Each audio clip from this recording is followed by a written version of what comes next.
500 best ever recipes. Mediterranean.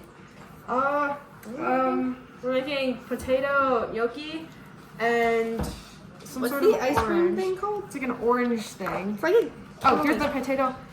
This is the potato gnocchi we're making. It's a yummy pasta. and then the other one's like 205 or something. And then we're making this orange slush to go with it. Because if you have a main course, you gotta have a dessert. Of course. The first step is to peel the potatoes. Once the potatoes have been peeled, you can cut the potatoes in half for boiling. Next, you put the potatoes into a pot of salted water. Once they have boiled, you add flour to a pot, and then you start putting the cooked potatoes onto that flour. The next step is to crush the potatoes into the little bit of flour you have in there. Then you add about 1 to 2 cups of flour. The next step is to crack an egg into your mixture. From there, you add about a dash of nutmeg. Next, you add the rest of your flour and you keep kneading the dough until it has formed a relatively good-sized clump. From here, you take this clump and you just keep kneading.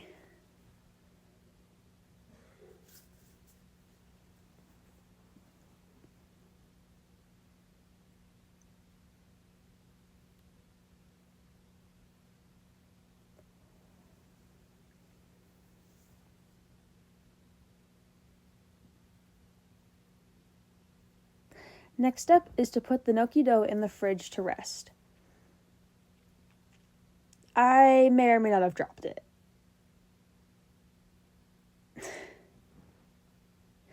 Once the dough is chilled, you flour your your surface, and then you put the dough onto the counter.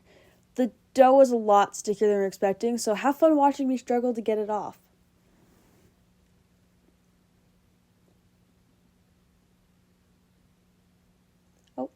Almost there.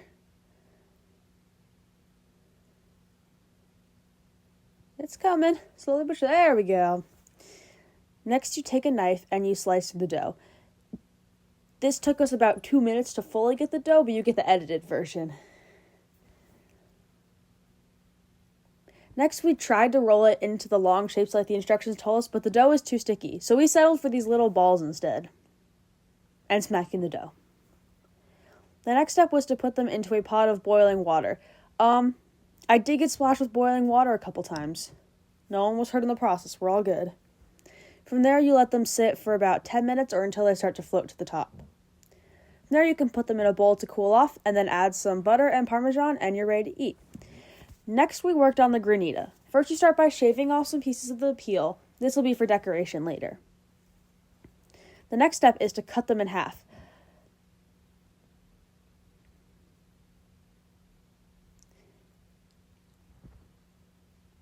We got really excited thinking we had found a grapefruit. It was just a blood orange. We got excited over nothing.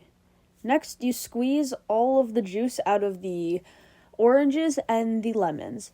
This is not a good idea to do one-handed. So I recruited Lindsey to help with the juicing. She was pretty good at this. Now you should have roughly 2 cups of juice. The next step is to grate the zest of the orange and a little bit of the lemon into there.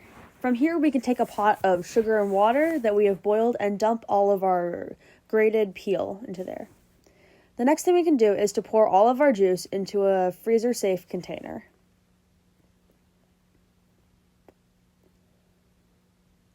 Excellent pour.